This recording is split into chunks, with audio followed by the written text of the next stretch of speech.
अरे ये क्या, मेरी सारी गोभी की फसल तो पूरी तरह से खराब हो गई है। मेरे खेत में तो चारों तरफ सिर्फ बर्फ ही बर्फ जमी हुई है। हे भगवान, अब मैं क्या करूं? घर के सारे पैसे भी खत्म हो चुके हैं और ऊपर से बर्फ ने पूरी फसल भी बर्बाद कर दी है। ये ठंड भी दिन प्रतिदिन बढ़ती ही जा रही है। पंकज बहुत परेशान होकर अपने घर की तरफ लौटने लगता है। तभी रास्ते में वो देखता है कि सेठ अपने घर के बाहर बैठा जोर जोर से ठंड से कांप रहा है। अरे पंकज, तो खेत से क्यों आ रहा है? अरे इतनी ठंड में तो घर से निकलना भी मुश्किल हो रहा है। क्या बताऊं सेठ जी, मेरे खेत का तो बहुत बुरा हाल हो गया है। सारे खेत में मोटी बर्फ की चादर जमी हुई है। पूरी गोभी की फसल खराब हो गई है। ये तो मुझे भी समझ में नहीं आ रहा है। मेरी पत्नी और बच्चे सब बीमार पड़ गए हैं। ऐसा लग रहा है जैसे गांव पर कोई बहुत बड़ी आफत आ गई हो। मेरे घर का भी यही हाल है, पूरा परिवार बीमार है। ऊपर से खेत की फसल भी चली गई है। समझ में नहीं आ रहा है कि ये सब आखिर हो क्यों रहा है। पंकज आगे बढ़ जाता है। वहीं दूसरी तरफ एक गांव वाला किशोर जंगल से गुजर रहा होता है और चलते चलते वो मुकेश की झोपड़ी के पास जाकर रुक जाता है।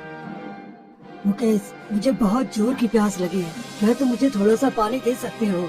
हाँ हाँ, क्यों नहीं। बाहर बहुत ज्यादा ठंड है। आप पहले झोपड़ी के अंदर आ जाइए, मैं आपको पानी देता हूँ। फिर किशोर झोपड़ी के अंदर बैठता है और अंदर आते ही उसे तेज गर्माहट महसूस होती है। अरे मुकेश, तुम्हारी झोपड़ी में इतनी गर्माहट कैसे है? ऐसा लग रहा है जैसे अंदर पूरा गर्मी का मौसम चल रहा है और बाहर तो चारों तरफ बर्फ गिर रही है। भाई, मेरे शरीर में राहत मिल गई तुम्हारी झोपड़ी में आने से। ये सब इस चादर की वजह से है। साधु महाराज ने मुझे ये चादर दी थी। इसी की वजह से हमारी झोपड़ी में हमेशा गर्माहट बनी रहती है। चलो अच्छा है, भगवान ने तुम्हारी नेकी का फल तुम्हें दिया है। वैसे तुम्हारे भाई ने तुम्हारे साथ बहुत गलत किया, तुम्हें घर से निकाल कर। जो जैसा करता है वैसा ही फल भगवान देता है। मैं इन बातों पर ज्यादा ध्यान नहीं देता हूँ, बस अपने कर्म करता रहता हूँ। और ठंड में पानी क्यों पियोगे? ये लो, गरम दूध पी लो, तुम्हारे शरीर में गर्मी बनी रहेगी। किशोर गरम गरम दूध पी लेता है और जैसे ही वो बाहर आता है, आश्चर्य की बात तो ये होती है कि बाहर आने के बाद किशोर को जरा भी ठंड नहीं लग रही थी, क्योंकि जो भी उस गाय का दूध पीता उसे ठंड नहीं लगती थी। इस झोपड़ी में तो जादू है, मुझे ये बात पूरे गांव वालों को बताना होगा। फिर किशोर गांव की तरफ चल पड़ता है। जैसे ही वो गांव पहुंचता है तो वो देखकर हैरान हो जाता है कि पूरा गांव बर्फ की चादर में ढका हुआ है। अरे ये क्या, सुबह जब मैं गांव से बाहर निकला था तब तो सब कुछ ठीक था, और अब अचानक पूरे गांव पर ये बर्फ की चादर कैसे जम गई? ये आखिर हो क्या रहा है? उसी वक्त सेठ ठंड के मारे कांपता हुआ अपने घर के बाहर अचानक गिर पड़ता है। सेठ जी, ये क्या हो गया आपको? अरे उठिए, आपको इतनी ठंड में घर से बाहर नहीं निकलना चाहिए था। फिर किशोर किसी तरह से सेठ को उठाकर उसके घर के अंदर ले जाता है। सेठ जी, आपके घर में भी तो इतनी ज्यादा ठंड है। ऐसा लग रहा है जैसे पूरा बर्फ का पहाड़ आपके ही घर के अंदर आ गया हो। यही तो मुझे समझ में नहीं आ रहा है कि हमारे घर में इतनी ज्यादा ठंड क्यों पड़ रही है। हम लोगों से आखिर कौन सी गलती हो गई है? लेकिन सेठ जी, मुकेश की झोपड़ी में तो बिल्कुल भी ठंड नहीं है। वहाँ तो हमेशा गर्माहट बनी रहती है, क्योंकि साधु महाराज ने उसे एक जादुई चादर दी है, जिसकी वजह से उसकी झोपड़ी में ठंड का असर बिल्कुल नहीं होता है। ऐसा क्या? तो लगता है कि साधु महाराज ने हमारे गांव को श्राप दिया है, जिसकी वजह से पूरे गांव में इतनी ठंड पड़ रही है। अब हमें कुछ न कुछ तो करना ही पड़ेगा।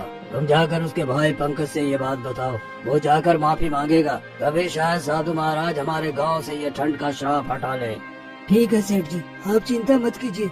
मैं अभी जाकर पंकज को ये बात बताता हूँ, क्योंकि ये सब उसी की गलती की वजह से हो रहा है। फिर किशोर भागते हुए पंकज के पास पहुँचता है। अरे किशोर, क्या हो गया? तो इतना परेशान क्यों लग रहा है? पंकज, तुम्हारे भाई के पास एक जादुई चादर है।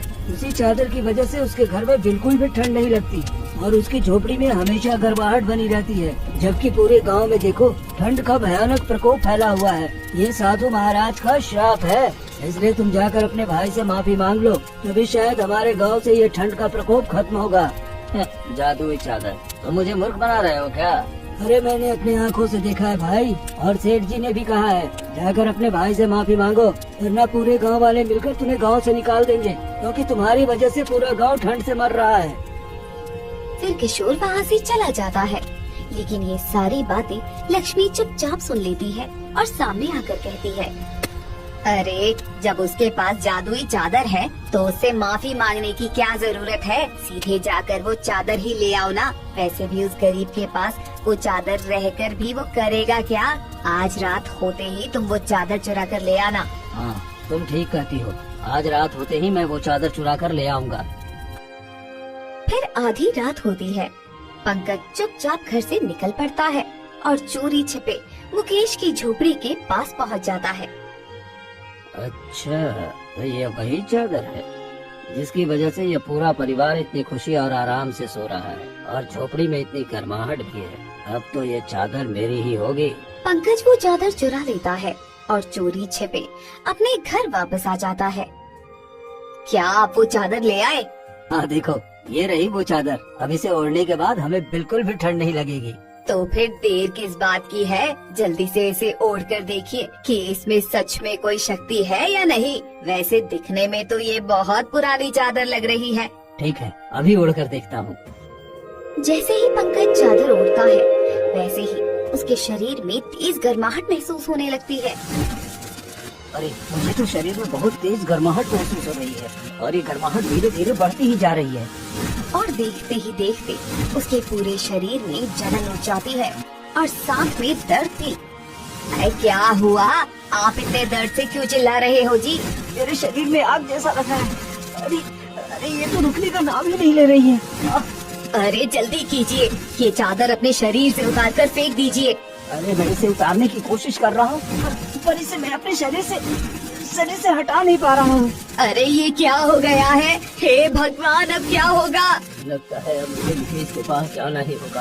अब वही कोई रास्ता दिखा सकता है। चलो जल्दी। फिर दोनों भागकर मुकेश की झोपड़ी के पास आ जाते हैं।